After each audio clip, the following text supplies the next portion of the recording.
Hello and welcome to the Fiber Circus. This is episode number 24 and it is July 25th of 2019. My name's Elizabeth and I'm your host, coming to you from southern Indiana, where I have a farm and I raise alpacas, llamas, a Teeswater sheep, and a Pygora goat. And I have a hand dyeing and knitting and machine knitting and spinning type of business. So if you're a returning viewer, thank you very much for coming back. And if you're a new viewer, thanks a lot for joining in. Hopefully you'll enjoy this episode. If you need to get a hold of me, all my contact information can be found below in the show notes. I am Spottedcircus on Ravelry, Instagram, Twitter, but I don't tweet very much, and also on Facebook. But all my contact information and everything is just down below in the show notes in the down bar. If you haven't already hit like and subscribe, please do, so that way we can get the podcast out to a few more viewers. So, since we've last joined you guys, there's been a lot of stuff going on. I did some traveling. We've had some additions to the farm. We had some tire mishaps. Thank you very much to anybody who did come to the SSK Marketplace and shopped, because you guys helped buy new tires for my van. It's always awesome when you realize that you need new tires all around and that your tires are 10-ply heavy-duty light truck tires, because, wow, they're not the cheap, like, under $100 tires. They're closer to $200 a pop by the time you get them installed. So thank you very, very much for everybody who helped to shop and keep the Spottedcircus van rolling onward. So, works in progress. I've really only been working on one project because I was at the Super Summer Knit Together retreat here this last week, and so I needed some pretty mindless knitting to be able to work on. Towards the end of the show, I'm going to have a recap of the Super Summer Knit Together and some of the purchases I made there, so if you aren't interested in that kind of stuff, don't worry, I'm trying to keep most of it to the end. So, the one thing that I've been working on this week is my Rainbow in the Storm pullover by Paige Parkin. And I am working on her plus size version of this pattern. So you can see, there's kind of what hers looks like. And she's the Knit Diaries on Instagram. So I am knitting the 52 inch because you need to have several inches of ease. And I was at the point where I was just in between the two, in between the regular pattern and the plus size. So I went with the plus size. So since we last talked, I think I'd already ripped it out and had restarted again with different hand-dyed colors. And when we last talked, I was down here where this little llama corn stitch marker was at from Whimzee Stitches. And since then, I'm clear up here. So I have knit through 3 of the 7 colors that are total in this, and I'm getting ready to start on the 4th color here. And I'll show you a little bit up close. So this bottom color here is going to be called Oilslick. It's a color that I dyed specifically for this project, and I'm planning on eventually having in the shop. And then I did some neon speckled gradients for the rest of this. So I'm just hitting the bright chartreuse color. And I am knitting this on size 9 needles, so that's also why it's going somewhat rapidly. I think I've got roughly 13 inches right now into it, and I'm getting ready to actually start splitting for the armholes here pretty soon. A new addition to this project is this really, really cute hand-beaded stitch marker. If it'll focus on the little line. There we go. And this is something that I won at the SSK Knitting Retreat, and it was a door prize. So I put in my tickets, which I got for completing knitting items, and for also taking along knitwear, I got to get extra tickets. So this is actually made by Cinemi Creations, Cinemi Creations on Etsy, and these are completely hand-beaded progress keepers. And I looked them up online, and this is probably the most expensive thing I've ever had for a progress keeper. They retail for a little over $14. But it's the cutest little lion, I think, in the world. So that's my new progress keeper. So I'm cruising along on this. It's just straight ribbing, which is why it was really, really easy to just sit and work on. And as a result, this is going to be extremely stretchy. So you can see, we'll start down here. I mean, you can stretch this out crazy. I'm hoping to not have to stretch it out something crazy, so that way I don't have to wear more layers underneath. we'll see how that goes. This is in my Superwash Merino sock base. So it's a 75% Superwash Merino and a 25% nylon that I'm knitting it with. So after my chartreuse, I go into this nice super neon yellow with speckles. And then I'll go into the orange and pink are my last two colors. So the mini skeins that I was using for this were 130 yards, and this is what I've got left over from those. So it's a little bit, not a lot though. And I think I'm getting gauge, which is kind of nice. But this is the Oilslick colorway, and it's kind of a black with rainbows that are then overdyed with a bit more gray. So a nice dark color, but you hold those two together the entire way. So if I was to rip this out, it'd be a nightmare at this point. So we're just going to cruise onward. And all of this is living in a new to me bag. Because evidently, shopping at SSK, this was the year of the bags for me, and I decided that I really needed to get bags. So this year, the Fat Squirrel had her she does a limited edition bag every year for SSK, and this year it was this bag, and it feels kind of like a heavy denim-y canvas bag, and it gets this neat little plaque that gets sewn on that says, when it can focus, it says the Super Summer Knit Together 2019 Fat Squirrel Fibers. It has a really nice handle on it, and so far it's working pretty good for this project. I'm able to fit it all in. I have I'm probably about 600 yards of the main color into this, and I've got at least another skein or two to go still. So we'll see if this bag continues to work, but so far it's stretching out really nicely, and I like the print. It reminds me a lot of a mushroom. If you do, I think they're called mushroom prints, where you stick the mushroom on a piece of paper overnight and the spores drop out, and it shows like the gills of the mushroom. That's what it reminds me of. So, very nice bag. So, you've already seen two SSK items. One of them was at least a prize, so I didn't technically buy that. So, moving on to, that's all the knitting that I really have done in the last week, but I do have a finished object. So, this was almost finished the last time. I hadn't blocked it or woven in ends yet, but my love note is finished. And I put it in the SSK Try It On room, and as a result, somebody came along and bought the exact yarns that I used to make their own love note. And I even made fancy tags. I laminated them because I have a laminator now. But this is the love note by TinCan Knits in the extra large to extra large. And the colors I used were the Superwash Sock and Pink.Pop, and the brush Suri Alpaca and Grape. So this was knit on a size 10 needle. And you can see there's just a little bit of a halo. And that is the brush Suri that's causing that. So I haven't gotten finished pictures of me in it yet, because I literally blocked it right about a day before I left. But it does fit, and the neckline is more open once I blocked it, which is also really nice. And it grew a little, so I'll kind of show you.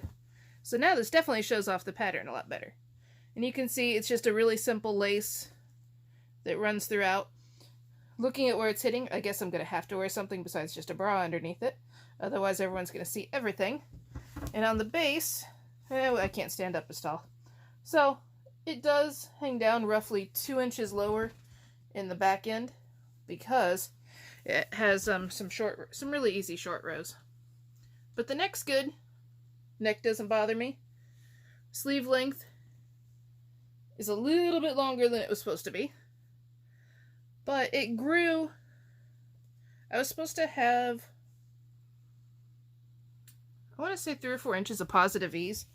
And looking at it, it's not crazy on the ease, which I do like. However, it should be a little bit longer, because I did knit it with some extra length. And it's hitting me, like, here's my belly button. It's hitting me probably 3 or 4 inches below. But I also didn't really block it. So if I block it to pull it downwards more, I'll be happier with the length, I think. This is a little baggy for me, but I like it, I think. It's not itchy so far. which that was my big concern with using an imported alpaca yarn, that sometimes they don't dehair those yarns, and so I didn't know how it would make me feel. However, the brushed Suri has, I think it's 26% silk in it. So, yeah, it's done. Bright, nice, bright neon. It's definitely an eye catcher in the booth when I put it up. It mutes down the colors of the underlying Pink.Pop. This purple does quite a bit, so it's not quite as pow in your face. I do have enough of some of the skeins left, though, that I'm considering doing, what is the pattern called? It's by Skein-Nanigans. Magpie Tendencies, the V-neck version, because it only takes something like 500 and some odd yards, and it is a crop top t-shirt style. But I've definitely got enough yarn left to do that, so I may do that. We'll see. This will definitely glow under black lights. The neon pink and the neon orange are both blacklight reactive in this yarn, so we'll see how long I can stand wearing this, especially with my little hangy tag that I put on here. You know, this is a great way to put on a sample tag. You use those locking stitch markers, and that way you aren't having to constantly cut a piece of yarn to get it off. So, finished object. Yay. This is sweater number... I had 5 sweaters in the try-it-on room that I took. And I've finished all of those since SSK last year. This sweater took me right at a month to finish. It did help that it was on size 10 needles. So that really cruised along well. So I definitely recommend the Love Note sweater. I have just updated the shop today so that there's a ton of brushed Suri alpaca yarn in there. So I highly recommend it. Good pattern, quick knit. Definitely a to-do thing. So that's the only finished object that I have. Spinning. I did some spinning. And it's mainly because I took some classes at SSK with Maggie Casey. And Maggie Casey's a pretty well-known author and video instructor of different types of spinning. And she also has a shop out in Colorado, a yarn shop out in Colorado. So the classes that I took from her were a class on twist and then a class on woolen versus worsted. So in the class we did all sorts of little samples of our yarn. And if you look, she had us spinning what we'd call our default yarn. And then we fluffed out that fiber a bit more to pre-draft it and how that changed our yarn. Then, so I added 2 more treadles to this one. I added more tension to this one. And if you ignore these weird spots, when you added more tension, the rope, it's much ropier in my opinion. Then let's see, with less tension, I then laced the flyers so that way the uptake was really small. And you can see my yarn's quite a bit finer compared to my normal yarn up here. Then spinning fatter purposefully. Spinning with a higher ratio, so putting more twists per treadle in. And with a lower ratio, which made for a fatter yarn. Spinning from the fold and attempting to long draw from the fold, which didn't go so well. But I tried it. So lots of different ways that you can modify how your yarn actually spins in. And then we definitely tried some more long drawing. So we were doing long draw versus a worsted style spinning. So my worsted style spinning, you can see, is pretty consistent.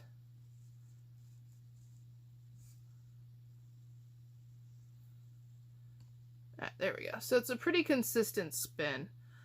Even spinning across the fold, which is what it is that I did in the second yarn here, I get a slightly loftier yarn, but it's still getting pretty consistent.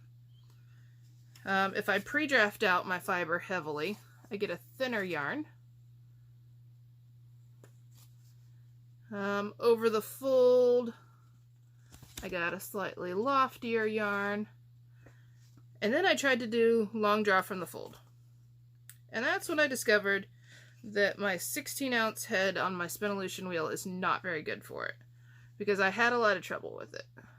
But what I was attempting to do was put more air into the yarn. Not as much air as this like really underspun section, but a loftier yarn.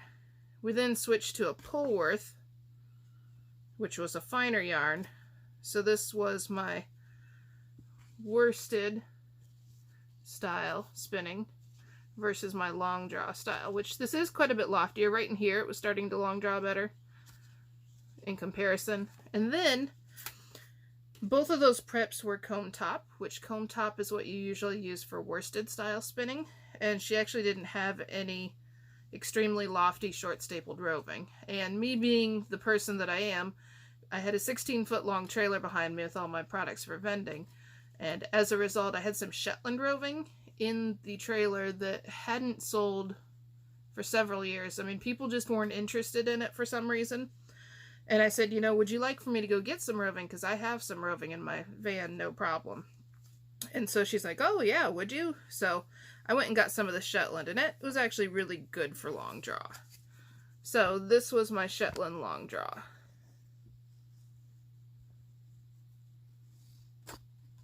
So it's kind of hard to see, but it's extremely lightweight and airy. And it's much more inconsistent, and that's just kind of the way that a long draw is. It's more of a rustic yarn, but it's extremely lightweight, even in comparison to this Pullworth that I attempted to spin long draw. So it was a good class. Long draw is probably not the style for me. However, it's good to know different techniques.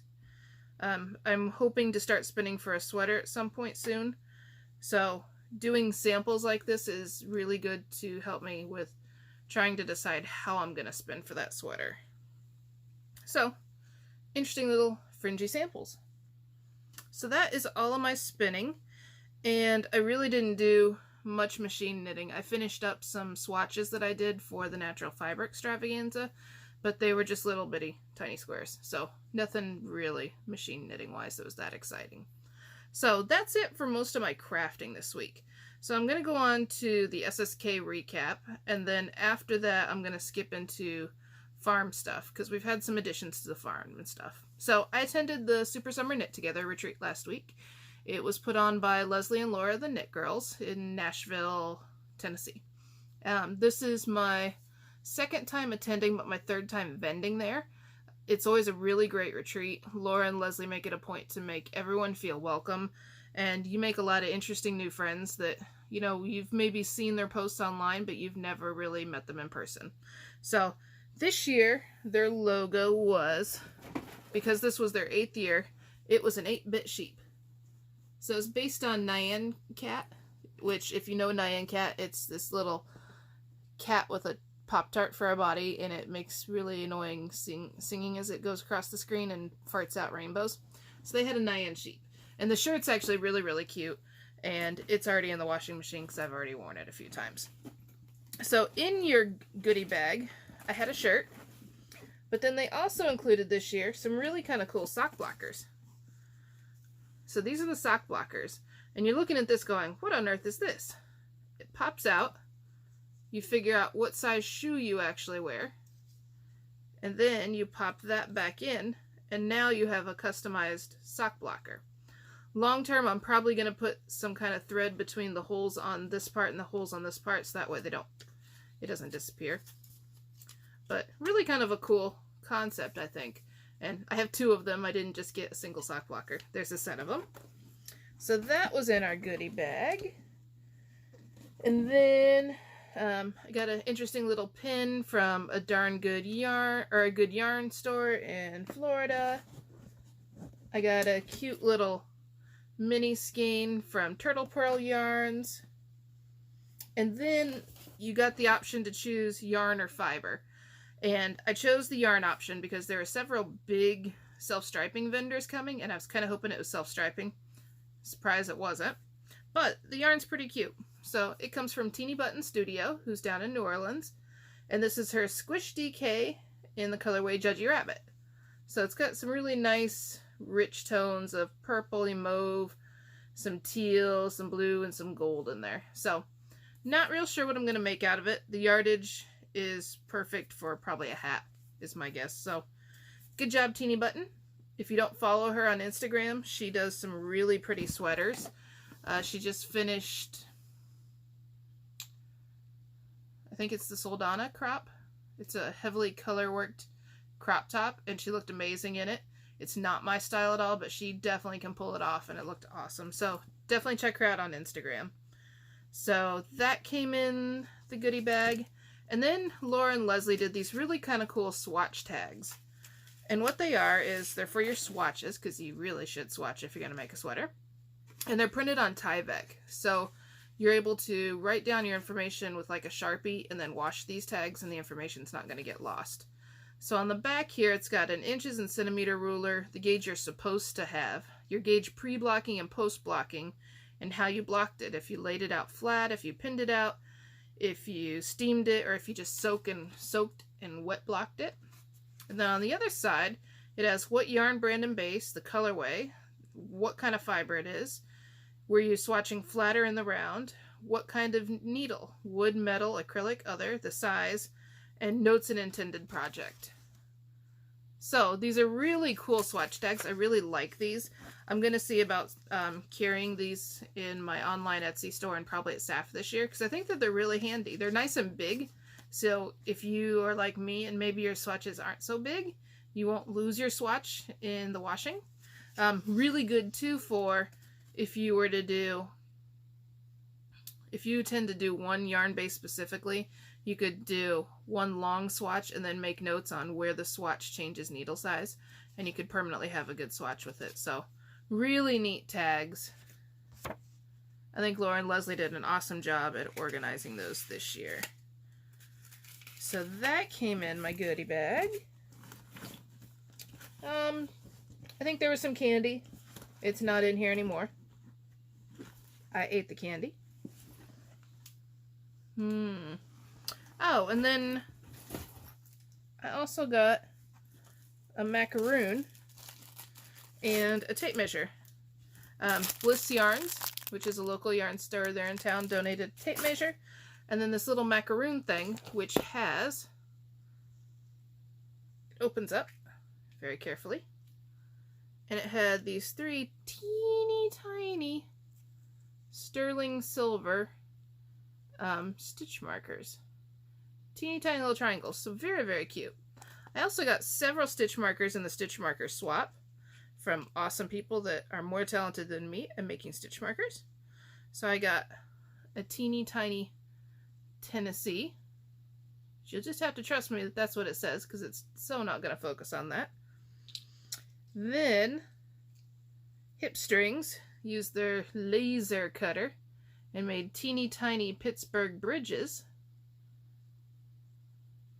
And then I forgot to get the name of the person who made this awesome progress keeper, but it's this teeny tiny ball. All right, we're going to get this to focus. Teeny tiny ball with little bitty glittery stars in it. So you can kind of see the glitter. Not a really in focus glitter, but trust me, there's teeny tiny stars and it's really cute. So all those fit into my tiny little macaroon, which is kind of cool. So it just shuts up like that. So that was also kind of in my goodie bag. So besides that, I was on a total bag kick for some reason at SSK this year. And for some reason the bags were calling to me heavily. So one of the first bags that I got was from Star Knits. And if you don't know Star Knits, Elena is awesome. So here's her new logo with Star Knits. And I have a couple of her bags, and this is her WIP sized bag. And I got this because it has sushi cats on it.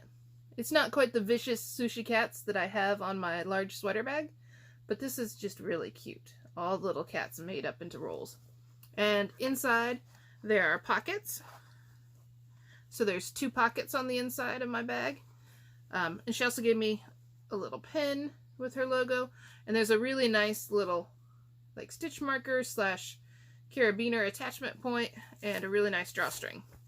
So that was one of the first bags that I got, besides the bag that I got from the Fat Squirrel originally.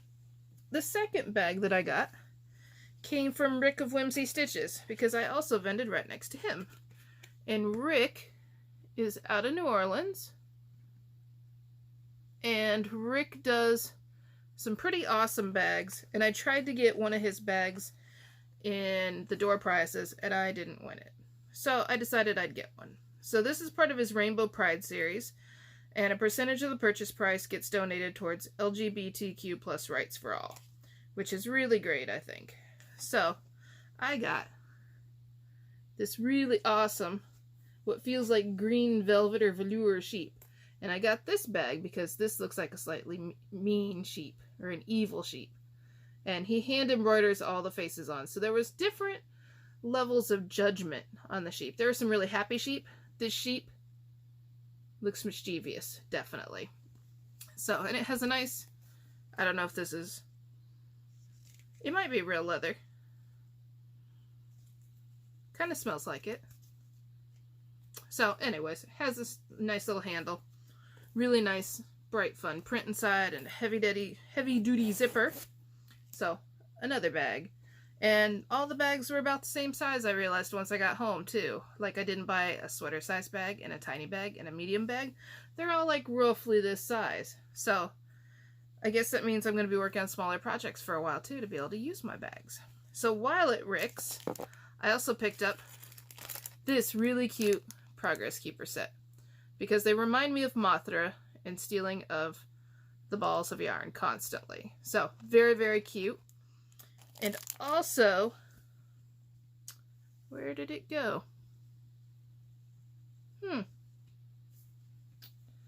Well, while I was also in Rick's booth, I also bought an adult pin that had the word naughty over the top of it. Okay, had to go find my pin because evidently it was so naughty it ran away. So if you are easily offended by naughtiness, look away for just a few minutes. So Rick had these pins, and I thought that they were funny. You can see what that is. And I have a friend that pretended to be offended by it, and it's going to at some point make its way to her house. So I thought those were hilarious. So if you were part of the easily offended, you can look back now because it's gone. But it's very funny. I'm easily entertained though. And let me just tell you that knitters in general are dirty people. I only had one of my glittery ball sacks left from Estes Park, and I didn't get time to make more, but it sold right off the bat. So I need to make more glittery ball sacks, obviously. Let's see. I also went to Tuft Woolens and got, this is just the wrapper because I've already used it, a bar of their luxury bath soap in the tomato vine colorway. And it really smells just like a fresh green tomato when you like snap the vine. Even the wrapping smells really nice, so I'm keeping it in my knitting bag because I like the way it smells. Let's see, Desert Vista Dyeworks was a vendor there, and they had an SSK exclusive colorway called Nashville Nights, and I did a pre-order on that. So this is what it is. It's a 4-row striping thing with this dark blue, and then I think there was a gray stripe, and then there's, I think, 2 stripes of these kind of speckly bursts of colors. Supposed to be like the lights there at Nashville. So this was Desert Vista Dyeworks, and she also gave me a cactus sucker, and there was some cactus candy, which was very unusual. I was expecting it to be like a powder or something, ground up cactus parts, and instead it was like a jelly, and it was actually really, really good. I have not eaten this because this is pure sugar so far. Oh no, never mind. It's prickly pear. Although, oh, that falls under the natural flavor ingredient. 65% sugar though. So this will be for like some small licks on days when I really need some energy. But I vended right next to Desert Vista Dyeworks, and it was great to get to meet her. She didn't have quite enough displays, and I unfortunately got stuck with a big pillar in my booth, so I couldn't fit one of my displays in, so I emptied it off and let her borrow it, so that way she could kind of expand her displays out. So it was really great getting to vend next to her. And then the only other purchase that I made was another skein of self-striping from Lollypop yarns. And this is from Lollypop, and it's called Walk on the Wild Side. 4 rows of reckless, spunky, bold, brave, cheeky, and they're all surrounded by 4 rows of salty, with a mini skein in reckless on their quintessential base, which is an 80/20 superwash merino nylon.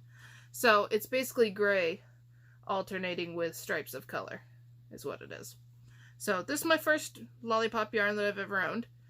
I wouldn't knit from the ball because I like to knit socks 2 at a time, so I'll end up rescanning it eventually. So once again, another self-striping. Then the only other thing that I got there, I think, was I won another door prize. So the last night I put my tickets in and got pulled for another door prize. And what I actually won, it's been kind of beat up already, is, let me readjust my crinkliness here, is the Bring Back My Zombodies mini skein set. So it's 10 mini skeins that are 40 yards each from Desert Vista Dyeworks. And these are all based on drag race colorways. And they're all based on drag queens. So I could probably make some, these are all self-striping too. So I'm thinking what I may do is some interesting self-striping patchwork socks. Because this would definitely do a pair of socks for me. And split the mini skeins in half. And then alternate them going up. So they'd be somewhat crazy socks. But it's kind of funny that I won this prize when I was vending right next to her. But once again, really awesome. So, that's all my SSK goodie haul. I didn't buy as much as what I normally kind of would. And it was mainly because on the way down to Nashville, I was roughly an hour and a half outside of Nashville. And my husband and I had been talking about how the van really needed new tires because it was thumping a bit when driving and the tread was getting pretty worn on it. Which my van's up to, I think, 107 or 108,000 miles. And over half of that's been put on in the year and a half, maybe 2 years. So we've just been talking about that and how the trailer's tires were technically the original tires to the trailer. Now, the trailer doesn't see as many miles as what the van does, but it does still get hauled around quite a bit. And so I was driving down, driving down to Nashville, and I'd just gotten off to get a drink at a rest area, and then I got back onto the interstate, and a couple miles later, all of a sudden, I started hearing a lot more road noise than what it had been making. And luckily, I have electronic mirrors, so I started angling the mirrors down towards the trailer tires, and one of the trailer tires had shredded and it had gone flat at some point and just completely been annihilated. So I pulled off as quick as I could, and that's when I discovered the joys of tire repair on the interstate. So I don't have a spare tire for my trailer. Why? Because I've never needed it before, right? So I had to call a tire company, and luckily there was one roughly 15 minutes up the road. But I had to replace the tire, and I've never had a tire blow out, like completely just explode and shred in the 30 plus years that I've been driving. However, the joys of interstate come fix my tire and replace it repairs were to the tune of $185. Which was so not an expense I'd been planning on my way down there, and that kind of annihilated the money that I'd kind of thought about spending at maybe some local yarn stores and some other places. So that kind of sucked, to put it nicely. I had the guy look at my other tire that was on the trailer, and he said, you know, really they aren't that worn. So what he thinks happened was I hit something, and that punctured the tire and caused it to go flat, which then in turn shredded the tire. And obviously, tire talk makes me very tired. So yeah, that was a really awesome part to the adventure. Thanks to everyone at the marketplace, I then was able to come home and replace all the tires on the van. So between the tires on the van and the tire on the trailer, close to $1,000 in tires in the last week. And I still have one tire that really hasn't been replaced on the trailer. I'm thinking I may actually go ahead and get it done. But not while it's attached to the trailer, because that'd cost way too much money. I think I'd find a way to get it off and take it up someplace instead. So that was pretty awesome, let me tell you. I know more about tires now than what I ever really wanted to know. However, my drive is much, much smoother, and it's like floating along compared to what it had been. So that kind of sucked. Right after SSK, I went to the Natural Fiber Extravaganza, which was also just east of Nashville. So that was put on by the Alpaca Owners Association, and I was involved with some of the planning of that, because I'm on the fiber committee for AOA. And I taught 2 classes over there, and one of them was overdying natural alpaca. So we took 6 different colors of alpaca times 11 different dyes and did mini skeins of all of them. And we kind of had to hurry through the class because I had them literally making their own color card in class. But everybody seemed to really enjoy it. And they were kind of surprised at some of the colors over darker browns. Obviously, warm sweaters make me sleepy all of a sudden. So anyways, they were kind of surprised at some of the colors that you could get when over dyeing dark brown. And so it was really a good class. Then I also taught core spinning. That class didn't go as planned. I had 13 students in there. Out of that, 4 had ever produced a yarn, like applied yarn. At least 2, maybe 3, had taken beginning spinning the day before. And I think 6 people showed up without wheels. Hard to teach a class like that. I did the best I could, given the circumstances. The class was 3 hours long, and it took till roughly the last half an hour for some of the people to even get started on spinning, because wheels that they'd borrowed from various people came without drive bands attached. There was one that didn't even have the tension set up on it. One poor woman attempted to learn how to spin on a country spinner. Not ideal either. So we made the best of what we could. Everybody hopefully got the concept as far as core spinning. Some definitely will not be spinners. Everybody's talent lies in different areas. And sometimes you're a spinner, and sometimes you're not a spinner. And that's okay, because not everybody can be the yarn maker of the world. Some people are just meant to enjoy the pretty yarn and make something with it afterwards. So we did that. And then after teaching those 2 classes, I then headed down to Southern Illinois to my friends down at Rolling Oaks Alpaca Ranch. And while I was down there, I did some shearing on a cria that we co-own. So this little guy was born, I think it was July 2nd, if I remember right. His name's going to be Roar and Spottedcircus Magnum Opus, because the male that he is out of got castrated right afterwards. So he's never going to have another baby again. So this was his one chance to have a Magnum Opus. They're going to call him Opie for short. He lives down there in Southern Illinois right now with his mother.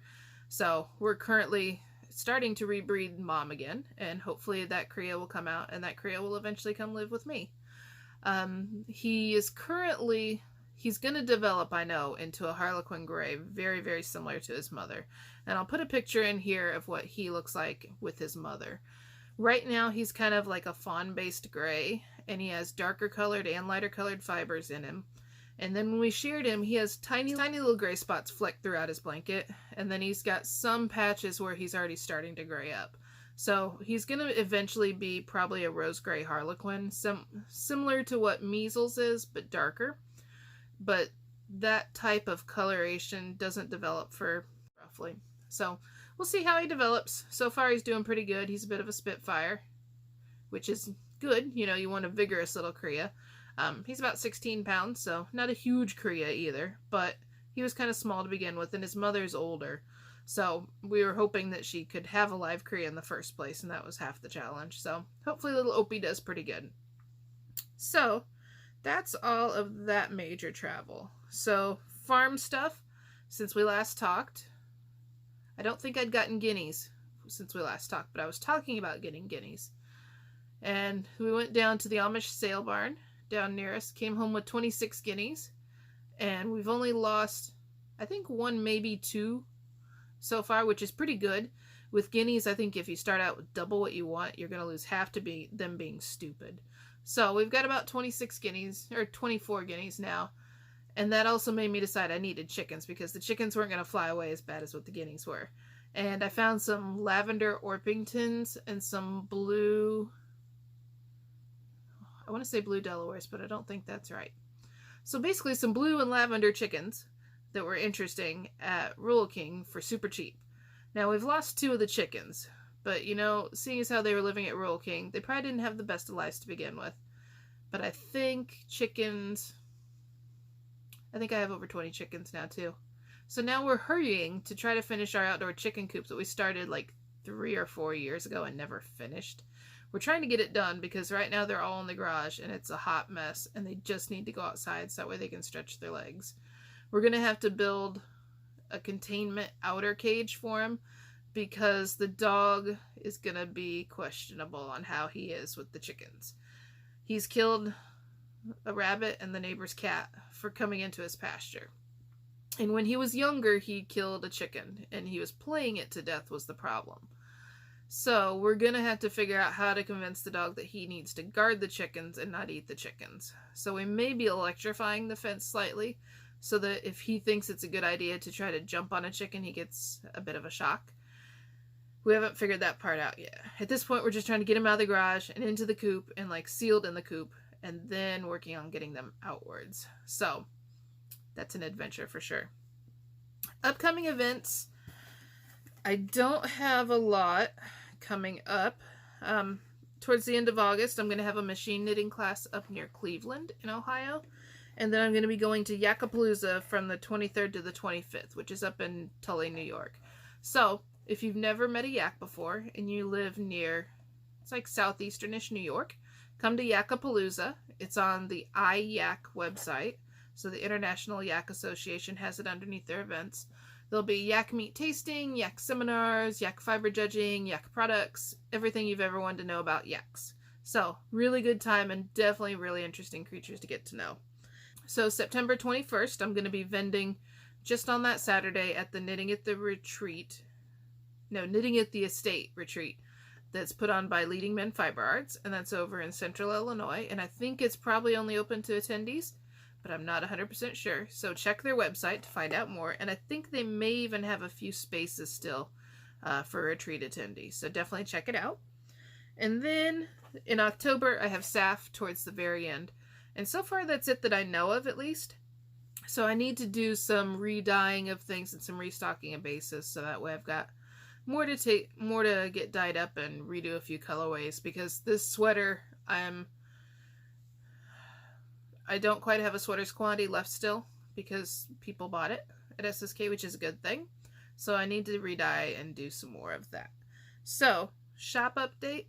I updated the shop today. I spent about 4 hours at the library trying to reconcile my inventory with what was on Etsy. There's still a lot of fiber missing, and it's mainly because I didn't have the fiber in my square to track inventory on quite as easily because they're not a standard amount if I misweigh them slightly. So the shop is updated with the majority of stuff. However, I still have bats, some alpaca starbright roving to get up there, and 2 or 3 blends that I know are not in there, and 1 self-striping, and I think a few Angelina colors. But I got most of it updated, which is pretty good. So check out the shop. It's up. We have drum carters, wheels, and a little bit of everything. So the shop website is just down below in the show notes, and I'll put it in this little talky area right here. So that's about it for this week. I will plan on seeing you guys again in 2 weeks, and if you need to get a hold of me or contact me, once again, all the show notes is just down below. So we'll talk to you guys later. Bye.